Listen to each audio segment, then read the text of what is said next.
Bonjour à tous, bonjour à toutes. Je suis Karano Diaby. Donc aujourd'hui, nous allons parler d'une thématique qui est d'actualité. Et le titre de cette vidéo, c'est l'intelligence artificielle, révolution ou illusion. Donc comme vous le savez, aujourd'hui, l'intelligence artificielle se trouve dans tout ce qu'on fait. Ça se trouve dans nos téléphones, dans nos voitures, dans tout ce qui est équipement à la maison, que ce soit votre télé, votre frigo, votre machine à laver, et voilà. Donc, les maisons sont connectées, c'est ce qu'on appelle les maisons connectées. Et nous vivons avec l'intelligence artificielle. Donc cette vidéo, ça va tourner autour de ces sujets-là. On va commencer par d'abord dire c'est quoi l'intelligence artificielle. Ensuite, nous allons parler de comment ça marche et également où est-ce qu'on l'utilise beaucoup plus, et également quelles sont ses limites, parce qu'il y a toujours des limites. Et on va parler de son futur. Et à la fin, on va conclure, donner notre avis. Donc comme je le disais, c'est quoi l'intelligence artificielle? En fait, pour une définition simple, c'est un système capable d'imiter certaines capacités humaines. Donc, par exemple, apprendre, raisonner, reconnaître les images. Et ça, ce sont des capacités que l'IA qu'on peut appeler l'IA. Mais pour le moment, parce que ça c'est des choses qu'on appelle de l'IA faible. Parce que pour le moment, l'IA ne peut pas remplacer l'être humain. Parce que tout ce que fait l'IA, ce sont des données qui sont recueillies. On va aller sur le deuxième point sur comment ça marche.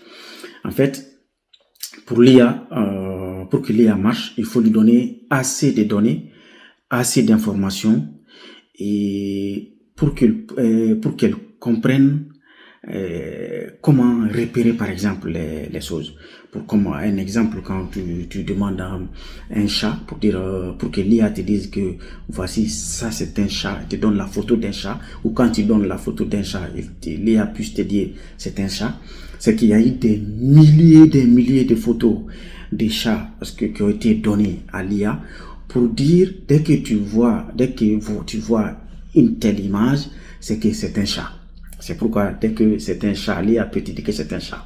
C'est que derrière, on lui a donné assez d'informations, des milliers de photos des chats.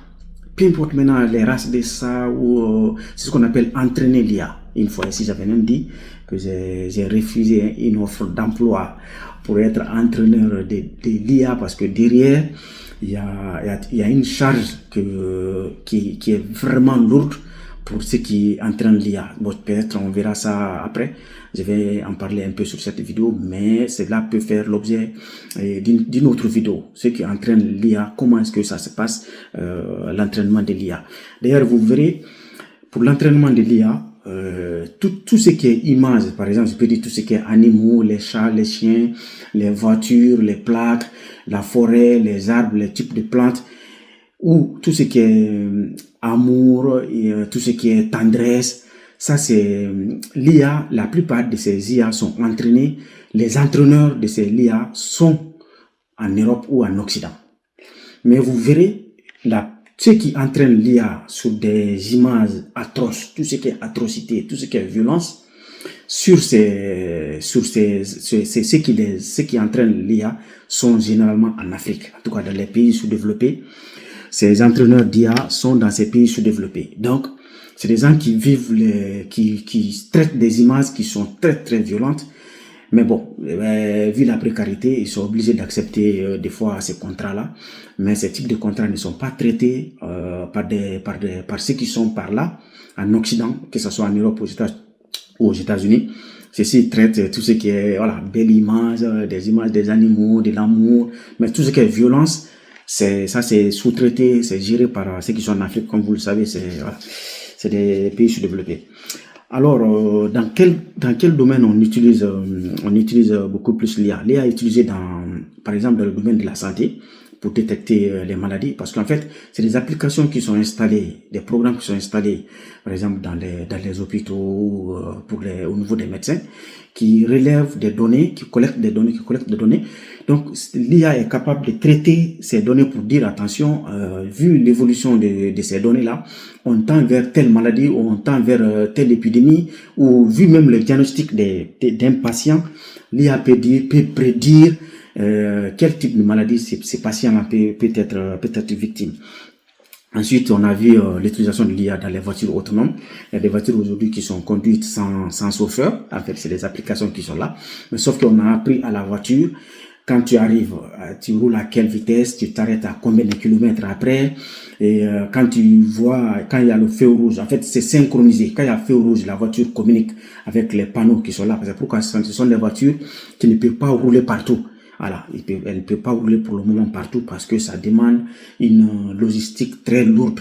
Voilà, ce sont des voitures qui sont capables de détecter des obstacles, sauf que même au niveau des obstacles, elles ne peuvent pas remplacer l'être humain parce que des fois, ces voitures peuvent bugger. Voilà, mais en tout cas, c'est beaucoup plus, je crois que c'est plus développé actuellement, c'est beaucoup développé au niveau des États-Unis. Également, on peut l'utiliser pour générer de la musique. Voilà, dernièrement en Afrique, en Guinée, on a vu, d'ailleurs on voit ça tout le temps, des grands chanteurs qui chantent pour les présidents. On a vu dernièrement qu'ils ont dit qu'Alpha Blondy a chanté pour Toumba, mais c'était faux. Mais les gens, ils ont pris la voix d'Alpha Blondy, ils ont généré un son, une musique avec un contenu que l'IA même peut produire. Donc les gens, ceux qui ne sont pas informés, ont pensé que c'était Alpha Blondy, sauf que c'était pas Alpha Blondy. Aujourd'hui, d'ailleurs, il y a plusieurs artistes, ou en tout cas, certaines personnes qui sont plagiées par l'IA. Donc, ça fait partie de ces conséquences. Aussi, au niveau des entreprises, les entreprises peuvent automatiser la gestion de certaines tâches. Donc, certaines tâches les tâches répétitives sont automatiques. Et aussi, l'IA permet d'analyser une grande quantité de données en peu de temps. Voilà. Par exemple, tu peux donner 4, 5 ou 10 dossiers ou 10 fichiers à l'IA et l'IA peut te donner en une page, l'IA peut te faire le résumé de ces centaines et des centaines de pages. Donc, ces limites, c'est quoi? Les limites de l'IA, c'est que l'IA traite ce que tu lui donnes. Quand tu lui donnes des données erronées, l'IA va te donner des résultats erronés. C'est clair. Donc, l'IA n'est pas intelligente comme on pense. L'IA traite ce que tu lui donnes. D'abord, c'est un programme qui a été créé par des humains. Donc, s'il y a quelqu'un d'intelligent, ce sont ces personnes-là. Ensuite, l'IA traite les données que tu lui donnes. Donc, si tes données sont erronées, forcément, l'IA va générer aussi des erreurs. Donc, aujourd'hui, c'est limite. Dans tous les cas, certains projets, certains emplois aussi, comme danger de l'IA, certains emplois seront forcément remplacés par l'IA. Et également, un autre danger, c'est qu'il y a un risque de surveillance. Tout ce qu'on fait aujourd'hui sur nos ordinateurs, toutes nos habitudes, les musiques que vous regardez, ce que vous mangez, et comment vous vivez chez vous, le nombre de téléphones, le nombre d'appareils chez vous, tout est contrôlé, tout est enregistré sur quelque chose. Donc, à partir de là, on peut vous surveiller.